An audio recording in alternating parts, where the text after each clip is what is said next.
10 seconds. That was all the time Marcus Webb had to decide who would die. If he fired court-martial, if he did not fire 200 wounded men in a field hospital 3 miles away, would not survive the night. His finger rested on the trigger. The radio in his headset screamed the order he was about to violate. And through the fogged scope of his Sherman tank, he saw something no one else could see. The brain of an entire panzer formation preparing to erase his brothers in arms. 10 seconds. He started counting backward. But to understand those 10 seconds, you need to go back 72 hours.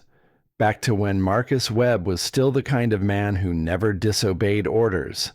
Not once. Not ever. 3 days before that moment, Marcus Webb was not the man who would defy direct commands. He was the opposite. He followed every rule, checked every box, did exactly what he was told, exactly when he was told to do it. The other men in his unit called him the silent counter, not because he was quiet, though he was, but because of something strange he could do with his eyes. Marcus could look at a German tank 800 yards away and tell you the distance within 15 yards. No instruments, no calculations on paper, just his eyes and something his father had taught him back in Ohio. His father had been a car mechanic in Newark, a small man with grease under his fingernails and a gift for seeing things others missed.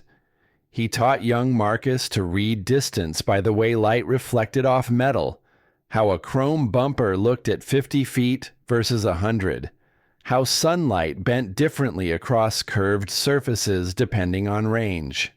A useless skill for most people, but for a tank gunner, it was the difference between life and death. Marcus grew up surrounded by engines and oil and the smell of honest work. His mother was a nurse at the local hospital. His father fixed cars until his hands could not grip a wrench anymore.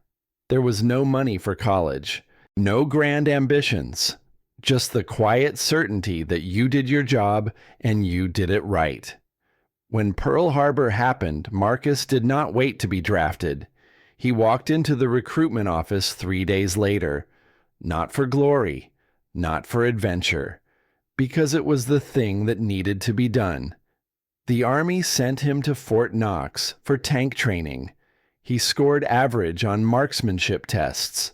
Nothing special, but one instructor made a note in his file that would matter later. Exceptional range estimation ability, natural gift for distance calculation.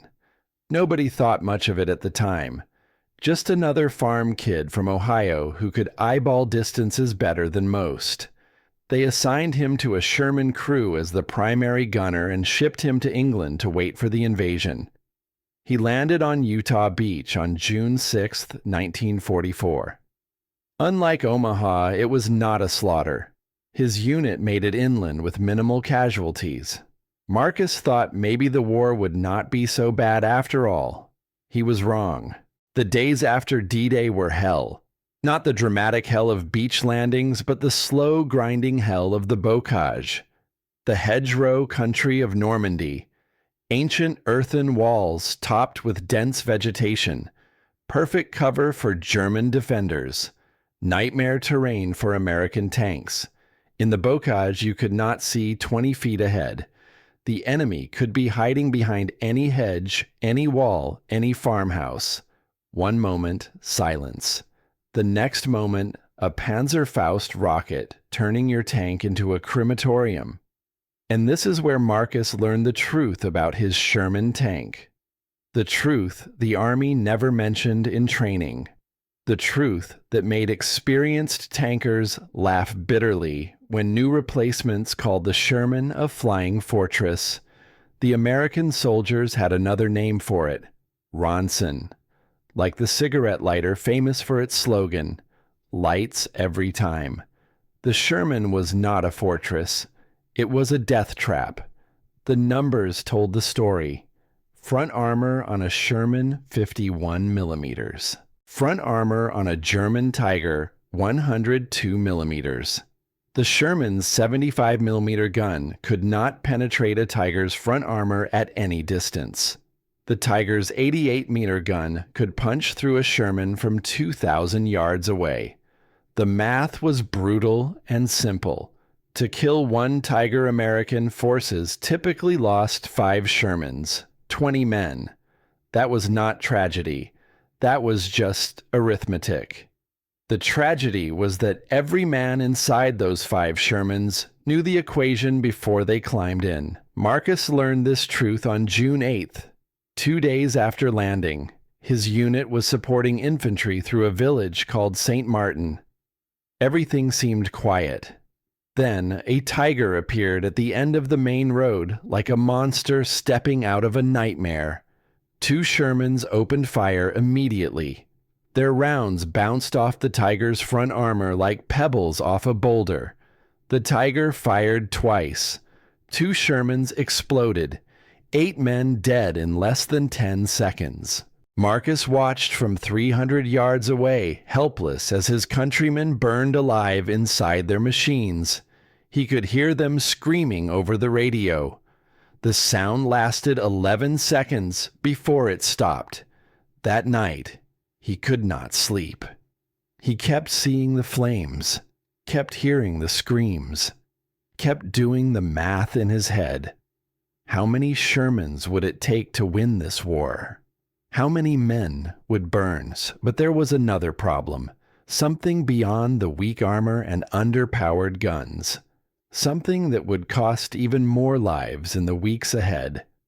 The rules. On the morning of June 8th, Captain Richard Holloway gathered 40 tank crewmen in a bombed-out barn near the front lines.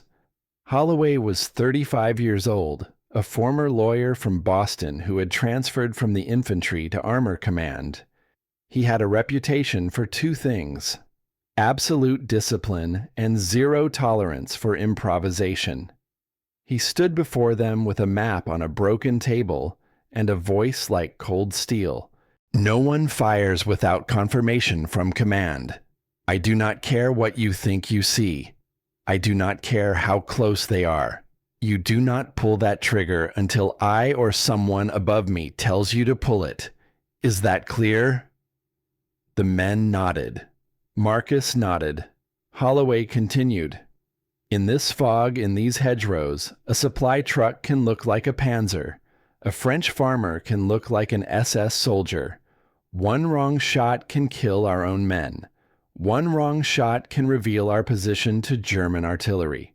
One wrong shot can cost us this entire sector." He paused, looking at each man in turn. "Anyone who fires without authorization will face court-martial.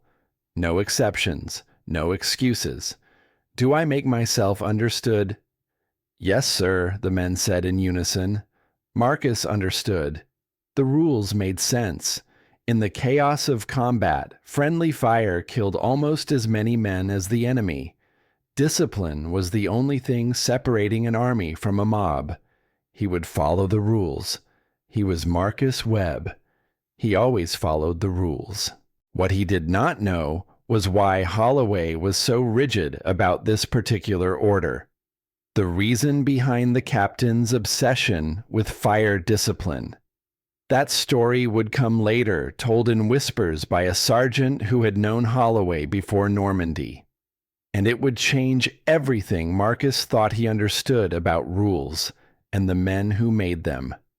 But for now, he simply nodded and returned to his tank. Lucky 7, they called it.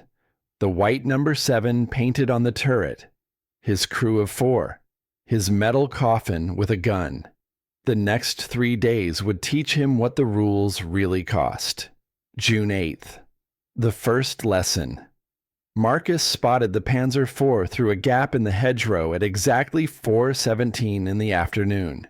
He knew the time because he had just checked his watch. He knew the distance because his eyes told him. 412 yards. Perfect firing angle. The German tank was crossing an open field completely exposed. "Target confirmed," Marcus said into the intercom. Panzer IV, 412 yards, 2 o'clock position. Lieutenant Harold Brennan, the tank commander, swung his own periscope toward the target. Brennan was 28 years old, a former high school teacher from Vermont who still spoke to his crew like they were students, patient, methodical, by the book. I see it. Radio command for authorization. Brennan keyed the radio. Honeycomb, this is Lucky 7. Enemy armor spotted requesting permission to engage. Static. 30 seconds. 45 seconds. A minute. The Panzer kept moving. Marcus watched it through his scope finger hovering over the trigger, every instinct screaming at him to fire. Honeycomb, this is Lucky 7. Requesting immediate authorization. Target is moving. More static, then nothing. At the 2-minute mark, the Panzer disappeared behind a tree line. Gone.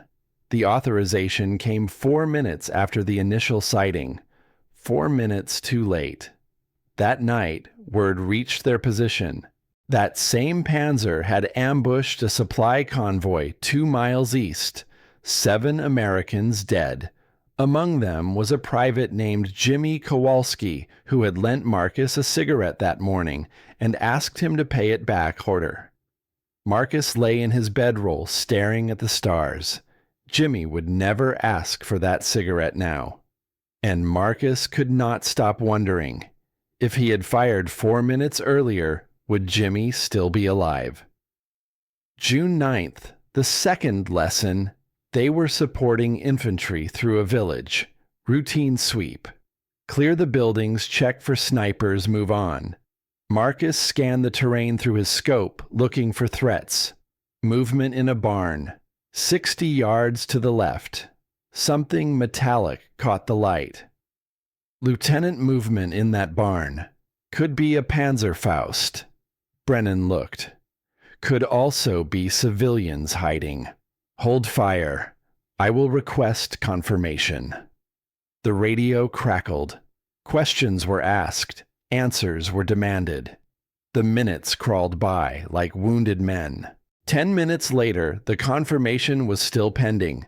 Then the barn door opened. A tube appeared. A flash of fire. The Panzerfaust rocket hit the Sherman next to them. The tank named Rolling Thunder. Inside was a gunner named Eddie Morrison, 20 years old, married 3 months ago to a girl named Sarah from his hometown in Pennsylvania. He had shown Marcus her photograph just yesterday, pretty brunette with a shy smile. Eddie did not die instantly. Marcus heard him screaming through the thin armor that separated their tanks, screaming for help, screaming for Sarah, screaming until his lungs filled with smoke and fire, and then screaming no more. 47 seconds. Marcus counted every one, because counting was all he could do. That night, he did not sleep at all. He sat outside the tank in the darkness and listened to the distant artillery and thought about 47 seconds. About how long it takes a man to burn. About how 10 minutes of waiting for permission had cost Eddie Morrison his life, and Sarah Morrison her husband. June 10th. The third lesson, near Carrington. Marcus spotted 2 German officers on a small hill observing American positions through binoculars. One held a map. They were clearly directing something. Artillery, perhaps, or an attack. He reported it immediately. Brennan called it in. This time the response came faster. 90 seconds. But 90 seconds was enough. The officers vanished behind the ridge. 30 minutes later, German artillery rained down on American infantry positions with terrifying precision, as if someone had given them exact coordinates. 12 men died in the barrage. 3 days. 3 times Marcus had followed the rules. 3 times Americans had died because he followed the rules. That night, Technical Sergeant Frank DeLuca, found Marcus sitting alone by a dying campfire. DeLuca was 36 years old, a career soldier with 15 years in the army. He had served in North Africa before Normandy. He had seen things that turned young men old. He sat down across from Marcus and lit a cigarette. For a long moment, neither man spoke. "You are calculating," DeLuca said finally. It was not a question. "Calculating what?" "How many people died because you did the right thing?" Marcus looked at him. "How did you know?" DeLuca exhaled smoke into the night air. "Because every good soldier does that math eventually. The ones who survive anyway." Silence stretched between them. Somewhere in the distance, a machine gun chattered briefly and then stopped. "I do not know what to do anymore," Marcus said. 3 times I followed orders. 3 times our people died." DeLuca nodded slowly. "You know why Holloway made that rule so strict?" Marcus shook his head. "North Africa, 1942. Holloway was a young lieutenant then, hot-headed. His unit ambushed a convoy at night. He was certain they were Germans. He gave the order to fire." DeLuca paused. "It was a British medical convoy. 11 dead. Holloway personally shot 3 of them." Marcus stared at him. Since then, he swore no one under his command would ever fire without absolute confirmation. His rule has saved lives, but tonight it cost lives too. "So the rule is wrong." DeLuca shook his head. "The rule is right for some situations, wrong for others. No rule is right for every moment. That is what Holloway has not yet learned." "Then what am I supposed to do?" DeLuca looked at him across the firelight. His eyes were old, tired, but certain. "Rules give you an excuse not to take responsibility. Instinct gives you the burden of living with consequences. Which one you choose. That is what separates a soldier from a man." Marcus did not sleep that night either, but when dawn came, he knew what he would do if the situation arose again. He just did not know it would arise in less than 12 hours. June 11th, 1944. 5:30 in the morning. The fog hung thick over the Normandy countryside like a gray blanket pulled over the face of a dying man. Inside the Sherman tank called Lucky 7, 4 men waited in silence. The smell of diesel fuel and old sweat filled the cramped interior. No one had slept more than 3 hours. Their position was a crossroads near the village of Montebourg. Not much to look at. 2 dirt roads crossing in the middle of hedgerow country. A few bombed farmhouses in the distance. Nothing that would make it into any history book. But this crossroads was a choke point. One road led to the ammunition depot supplying the entire 4th Infantry Division.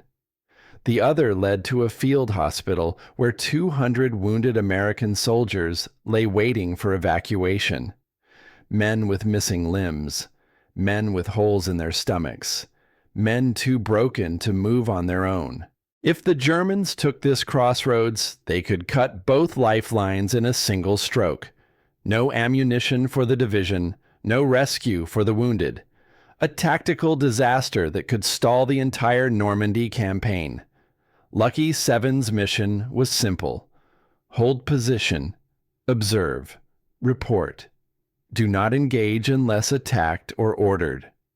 Marcus Webb sat in the gunner's seat, his eye pressed to the periscope, scanning the fog for movement. Behind him, Private Tommy Novak, the loader, was half asleep on his bicycle seat. Novak was 19 years old, a skinny kid from Chicago who still had acne on his cheeks and wrote letters to his mother every night. In the driver's seat, Private Robert Chen checked his controls for the 100th time. Chen was 24, a Chinese-American from San Francisco whose parents ran a laundry shop. He rarely spoke, but when he did, it was usually worth hearing. Lieutenant Brennan crouched over a map, tracing roads with his finger, trying to guess where the Germans might come from, trying to prepare for something no one could predict. The radio crackled occasionally with distant chatter, other units reporting positions, artillery coordinates, the background noise of war.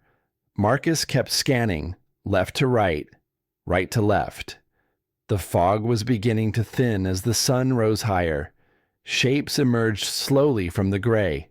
Trees, a broken fence, the skeleton of a burned truck from some earlier battle.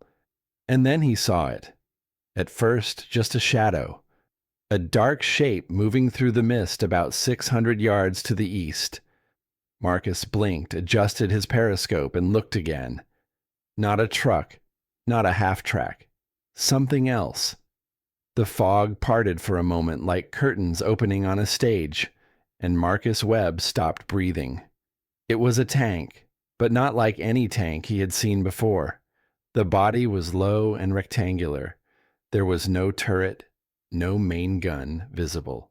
Instead, rising from the rear of the vehicle, a radio antenna stretched toward the sky, twice as tall as the tank itself, like a metal finger pointing at heaven. Marcus knew what it was. In the intelligence briefings before D-Day, they had shown photographs. Befehlspanzer, German command tank, not a weapon, a brain. Inside that vehicle was everything that made a panzer unit deadly.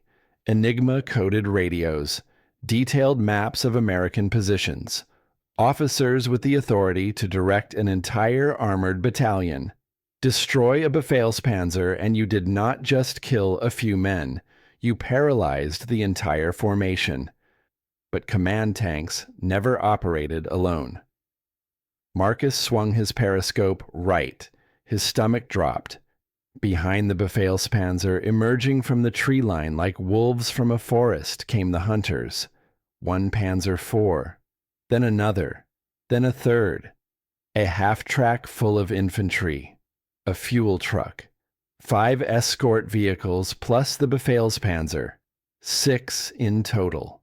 And standing on top of the command tank, binoculars raised, was a German officer in a gray uniform.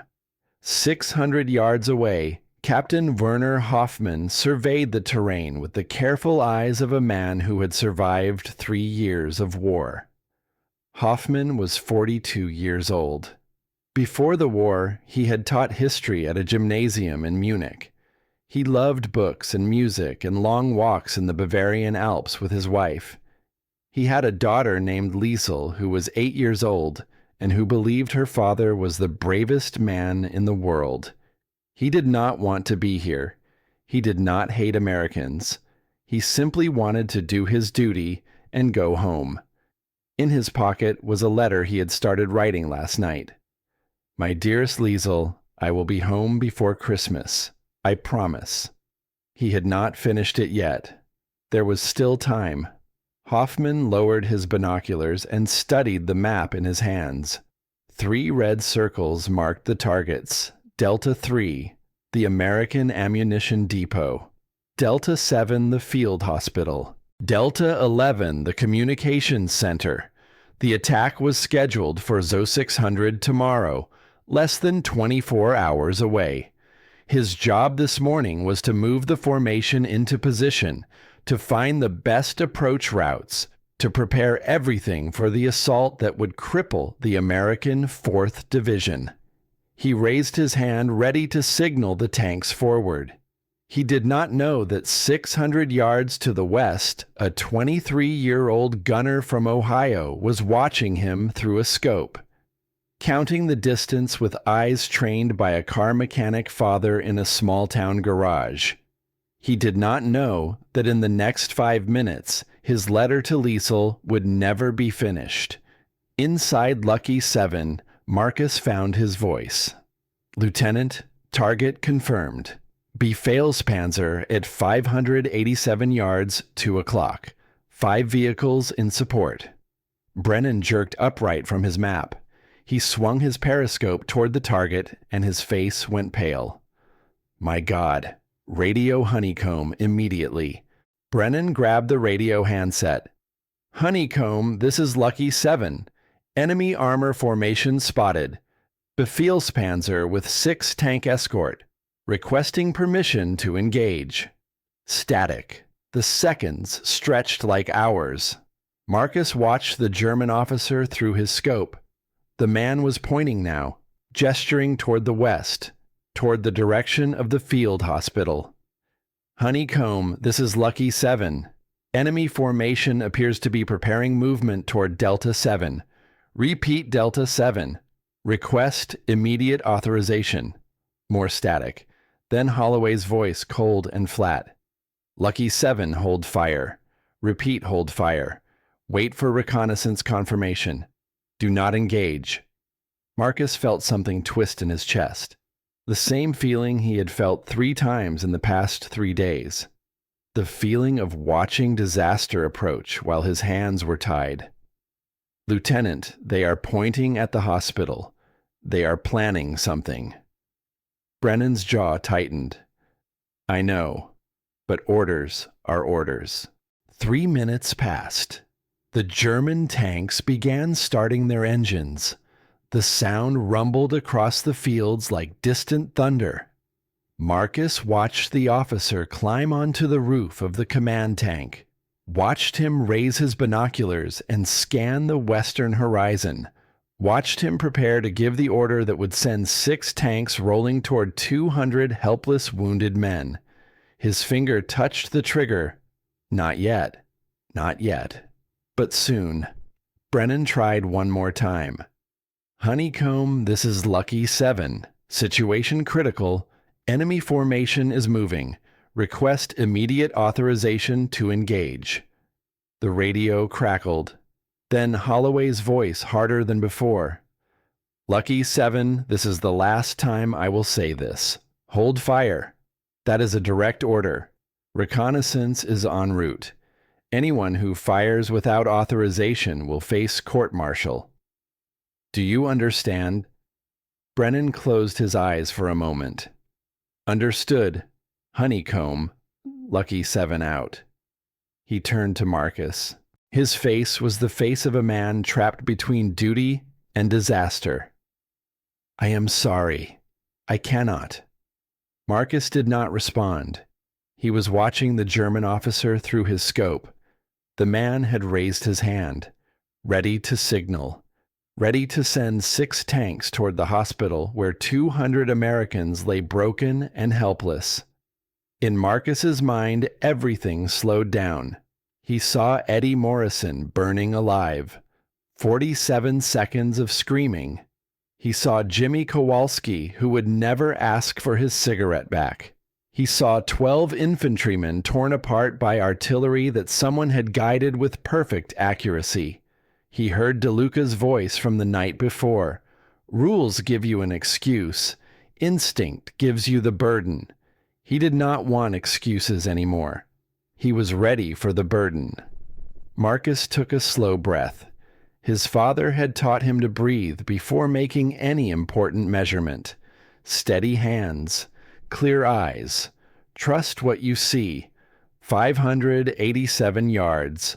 2 degrees, right adjustment. He made the calculations without thinking. Years of practice, a lifetime of learning to see what others could not. Marcus. Brennan's voice was quiet. Warning. I know, Marcus said. I accept it. He squeezed the trigger. The 75mm armor-piercing round left the barrel with a roar that shook the entire tank. White smoke erupted from the muzzle. The Sherman rocked backward on its tracks. Tommy Novak shouted something that was lost in the noise. The shell flew across 587 yards of Norman countryside in exactly 2.8 seconds. Marcus did not blink. Through his scope, he watched the dark blur cross the gap between life and death. The round struck the Befehlspanzer directly in the side. For a fraction of a second, nothing happened. Then the thin armor gave way. The shell penetrated and detonated inside. The explosion was not dramatic, not the Hollywood fireball of gasoline and glory. It was tight, concentrated, surgical, a burst of flame from the hatches, a crack as the tall antenna snapped in half and collapsed like a falling tree. The German officer who had been standing on the roof was thrown through the air. He landed in the dirt road and did not move. The letter to his daughter burned in his pocket before he could feel it. Captain Werner Hoffmann never finished his promise to Liesel. Inside Lucky 7, silence. Tommy Novak stared at Marcus with his mouth open. Robert Chen gripped his controls so hard his knuckles turned white. Brennan lowered his periscope slowly, his face drained of color. But Marcus was already moving. He traversed the turret toward the nearest panzer, ready to fire again. He never had to. What happened next exceeded anything Marcus had anticipated. The Befehlspanzer was the brain of the formation. When it died, the body lost all coordination. The German tanks had been receiving orders through that vehicle. Now their radios went silent. No commands, no guidance, nothing but confusion. The lead panzer stopped dead in its tracks. Its turret swung wildly left and right, searching for a target it could not find. The second panzer tried to reverse and collided with the half-track behind it. Metal screamed against metal. The third tank rotated its gun in completely the wrong direction. The crew inside must have thought they were being ambushed from multiple angles. In the smoke and fog, they could not tell that only one shell had been fired. Only one tank had attacked. They panicked. One by one, the German tanks began to retreat. Not an organized withdrawal. A rout. Each vehicle making its own decision. Each crew desperate to escape the invisible enemy that had just decapitated their command. The half-track turned so sharply it nearly tipped over. The fuel truck disappeared into the trees within seconds. The panzers followed, crashing through undergrowth, abandoning their mission, their formation, their dead. In less than 3 minutes, the crossroads was empty. Only the burning Befehlspanzer remained black smoke rising into the morning sky like a funeral pyre. Marcus lowered his hands from the gun controls. They were shaking now, the adrenaline draining away, the reality setting in. He had just disobeyed a direct order. He had just committed an act that could end his military career, his freedom, possibly his life. The radio crackled, Holloway's voice sharp with fury. "Lucky 7, this is Honeycomb. Report. Who fired that shot?" Brennan looked at Marcus for a long moment. Something passed between them. Understanding, respect, perhaps even gratitude. Then Brennan keyed the radio. "Honeycomb, this is Lucky 7. My gunner just destroyed an enemy Befehlspanzer. The German formation has retreated." Silence on the radio. 5 seconds. 10. Then Holloway's voice again, colder than Marcus had ever heard it. "Lucky 7, hold position. I will be there in 20 minutes. No one leaves that tank." The radio went dead. Tommy Novak finally found his voice. "What happens now?" Marcus looked at the smoke rising from the destroyed command vehicle. Somewhere inside that wreckage was a map, documents, evidence of something he could not yet imagine. "Now we wait," he said, "and we find out if I just saved lives or ended my own." The morning sun continued to rise over Normandy. The birds began to sing again as if nothing had happened, as if men had not just died, as if the world had not just shifted on its axis because one gunner decided that some rules were meant to be broken. Marcus Webb sat in his gunner's seat and waited for judgment. He did not know that the judgment would depend on what lay buried in the ashes of that burning tank. A secret that would transform him from criminal to hero. A map that would reveal exactly how close 200 wounded Americans had come to death, and how one unauthorized shot had saved them all. The smoke from the Befehlspanzer rose straight into the windless morning sky, a black column marking the spot where Werner Hoffmann's promises had turned to ash. The crossroads was silent now, except for the soft crackling of flames and the distant song of birds who did not understand what had just happened. Inside Lucky 7, no one spoke. Marcus Webb sat motionless in the gunner's seat, staring at nothing. The adrenaline had drained from his body, leaving behind a hollow emptiness he had never felt before. His hands had stopped shaking. Now they just felt numb. Tommy Novak kept glancing at him like he was looking at a stranger. Robert Chen had not moved from the driver's seat. Lieutenant Brennan stood half out of the commander's hatch, watching the smoke rise, his face unreadable. The radio crackled to life. Lucky 7, this is Honeycomb. Report status. Who authorized that shot? Brennan looked down at Marcus. Their eyes met. Something passed between them in that moment. Not quite friendship, something deeper. The recognition of men who had crossed a line together and could not go back. Brennan keyed the radio. Honeycomb, this is Lucky 7. No authorization was given. My gunner fired on his own judgment. Target was confirmed enemy Befehlspanzer. Formation has withdrawn. A long pause, static hissing like an angry snake. Then Holloway's voice, stripped of all warmth.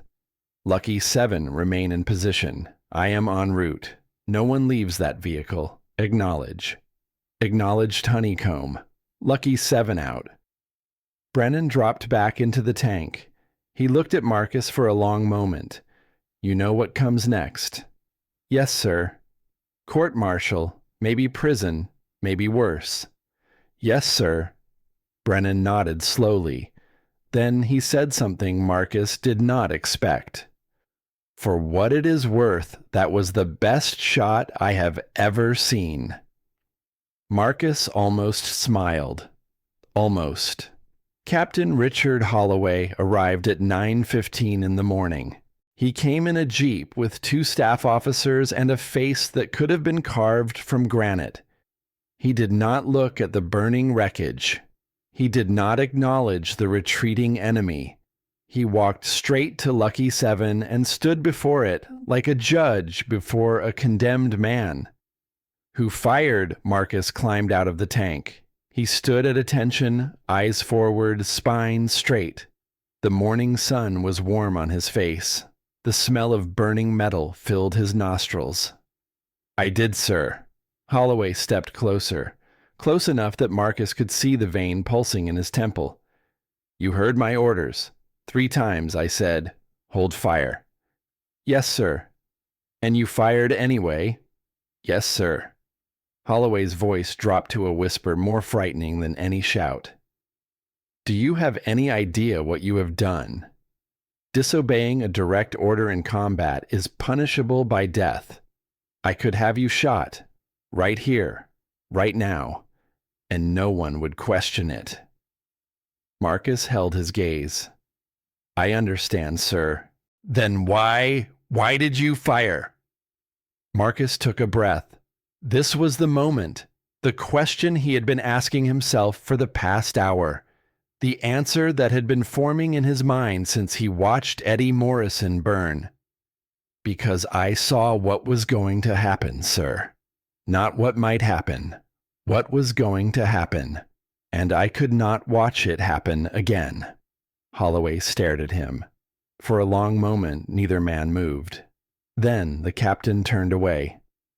You are relieved of duty. Confined to quarters pending investigation. Get out of my sight. 2 military policemen appeared. They escorted Marcus to a tent at the rear of the encampment. Not a prison cell, but close enough. A guard stood outside. Marcus sat on a cot and stared at the canvas walls and waited. Hours passed. The sun moved across the sky. Somewhere out there the war continued. Men fought and died. Orders were given and followed. The machine of combat ground forward. And Marcus Webb sat alone with the weight of what he had done. He thought about the German officer, the man he had killed. He had seen him clearly through the scope. A middle-aged man with binoculars and a map. Not a monster, just a soldier doing his job. Did that man have a family, children waiting for him to come home? Marcus would never know. He tried not to think about it. Failed. The verdict would come soon. He was certain of it. Holloway would push for the harshest punishment. An example had to be made. Discipline had to be maintained. But then something unexpected happened. On June 13th, 2 days after the shot, the engineers finished clearing the wreckage of the Befehlspanzer. The vehicle was almost completely destroyed. The shell had penetrated the thin armor and detonated the radio equipment inside. Most of the contents had burned beyond recognition. Most, but not all. Buried beneath a collapsed metal panel protected by sheer chance from the worst of the fire was a document, a map. The edges were charred black. The corners had crumbled to ash, but the center remained intact. And what was drawn on that center changed everything. An intelligence officer named Lieutenant Harper was the first to examine it. He spread the scorched paper on a table and began translating the German notations. 5 minutes later, he sat down heavily in his chair and asked for a cigarette, even though he did not smoke. The map showed 3 targets circled in red: Delta 3, Delta 7, and Delta 11. The American Ammunition Depot, the field hospital, the communications center. Each circle was connected by arrows indicating attack routes. Each arrow was annotated with times and unit designations. This was not a reconnaissance report. This was an attack plan. The assault was scheduled for Bo 600 on June 12th, the day after Marcus fired. The Panzer Lehr Division, one of the most elite armored units in the German army, was preparing to strike 3 critical American positions simultaneously. If the attack had succeeded, the consequences would have been catastrophic. The ammunition depot held supplies for the entire 4th Infantry Division. Without it, the advance would stall for days. The field hospital contained 200 wounded men who could not walk, could not run, could not fight back. They would have been slaughtered. The communications center coordinated operations across 3 sectors. Destroying it would have blinded American command for 48 to 72 hours. Lieutenant Harper calculated the likely casualties. His estimate, 300 to 400 dead. Plus the strategic impact of losing an entire division's ammunition and communications. He wrote a single line at the bottom of his report. The action taken by Corporal Marcus Webb, though in violation of standing orders, prevented a tactical disaster of significant proportions. 3 days later, American forces captured a German sergeant from the Panzer Lehr Division. During interrogation, he described the morning of June 11th. "We thought it was a full battery, 6 guns at least, maybe 8. No one could believe a single tank could fire that accurately. When the command vehicle exploded, we lost all contact. No orders, no coordination. Everyone just ran. The truth was simpler. 1 man, 1 shot, 1 decision." The report went up the chain of command.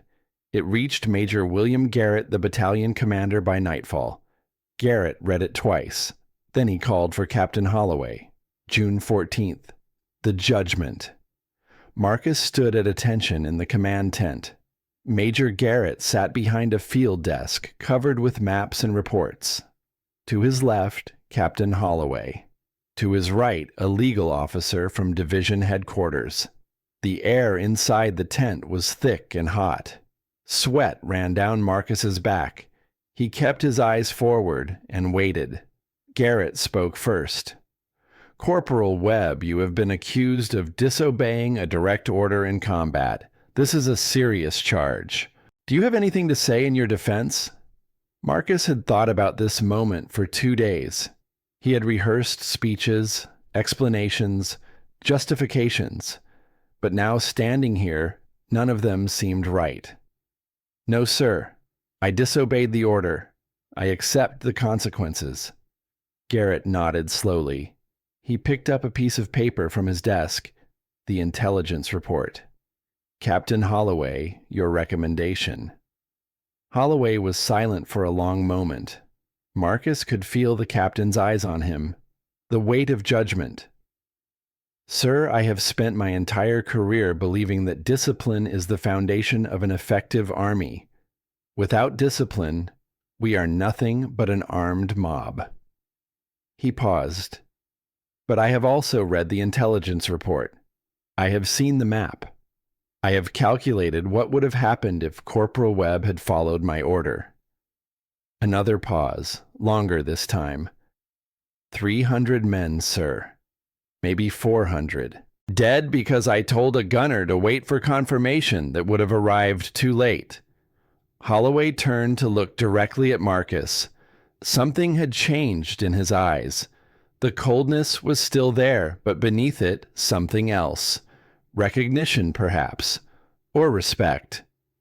"I do not recommend prosecution." Marcus blinked. He had not expected that. Garrett leaned back in his chair. "Corporal Webb, I am going to tell you something that I want you to remember for the rest of your life." "Yes, sir." "If that shot had missed, if that target had been friendly, if you had been wrong in any way, you would be facing a firing squad right now. Rules exist for a reason. They save lives." "I understand, sir. But rules cannot predict every situation. Sometimes a soldier has to make a decision based on what he sees, not what the regulations say. That is the burden of command. And whether you realized it or not in that moment, you took command." Garrett stood up. "No charges will be filed. You are restored to duty immediately.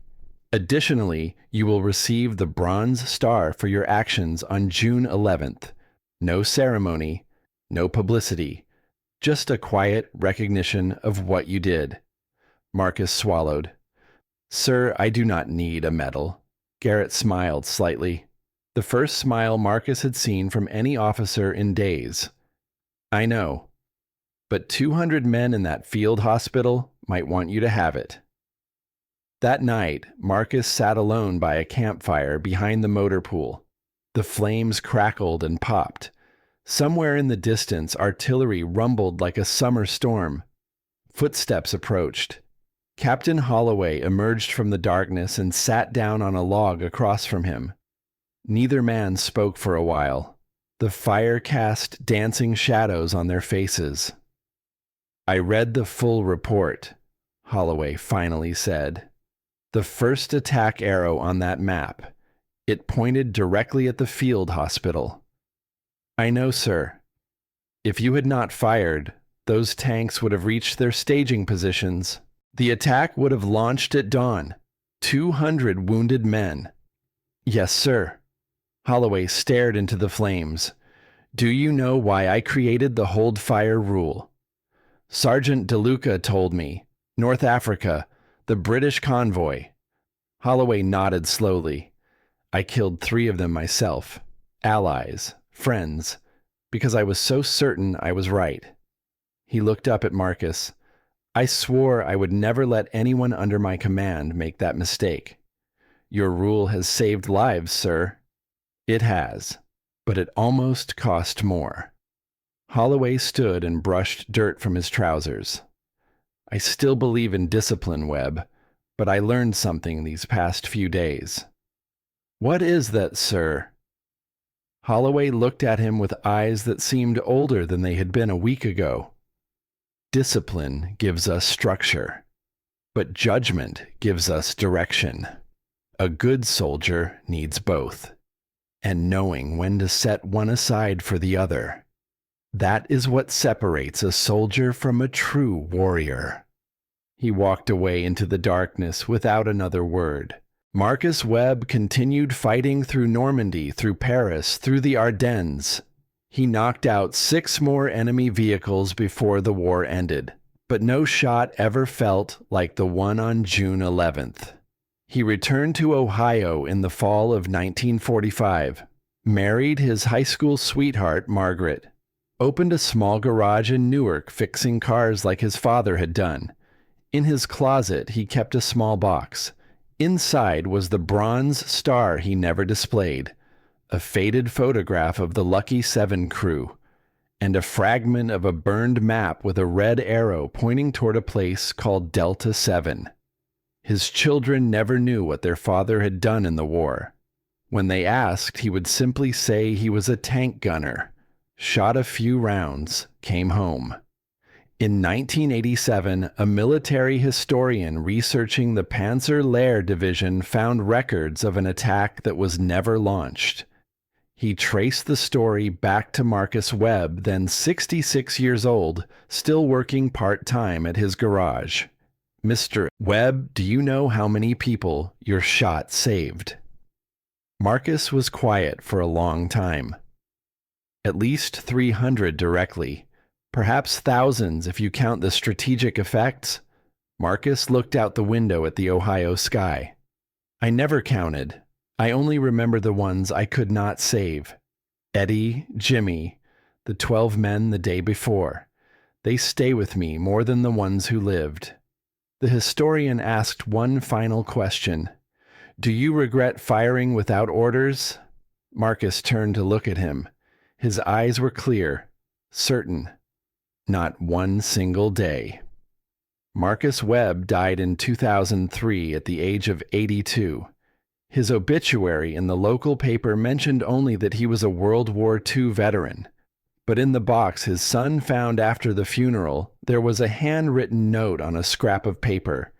The handwriting was shaky with age. "Sometimes life only gives you one moment to do the right thing. Rules will give you an excuse not to act. Fear will give you a reason to turn away. But when that moment comes, and it will come for everyone, at least once you have to ask yourself, do I want to live with the excuse or live with the burden? I chose the burden, and I have never once regretted it." The note was unsigned, but his children knew who wrote it. They buried it with him.